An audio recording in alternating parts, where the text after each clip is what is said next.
হ্যাঁ, সকাল 6:45-এ আমি কেকের কাজ শুরু করেছিলাম। মেইন কেক আমার আগেই করা ছিল, তো এরপরে ফাইনালাইজিংটা ব্ল্যাকের ওপর ছিল বলে এটা জাস্ট ডেলিভারির 1-1.5 ঘন্টা আগে আমি ফাইনাল কোটিং দিচ্ছিলাম। ডার্ক শেড সাধারণত আমি ওভারনাইট করে ফ্রিজে রাখি না, তো কালার স্প্রেড হওয়ার একটা চান্স থাকে। আর ছিল কিছু ফন্ডেন্ট টপার, ডাম্বেলস, ওয়েট, সেগুলো করেই রাখা ছিল। কিছু নন এডিবল বলস ছিল, এডিবল ফয়েলস ছিল।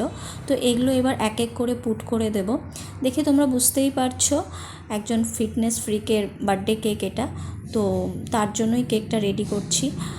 যা যা ছিল আমাদের টপার সেগুলো এক এক করে বসিয়ে দিয়েছি, তারপরে দিলাম এডিবল ফয়েল, দেন ছিল কিছু নন এডিবল বলস, আর কিছু ছিল গোল্ডেন স্প্রিংকলার।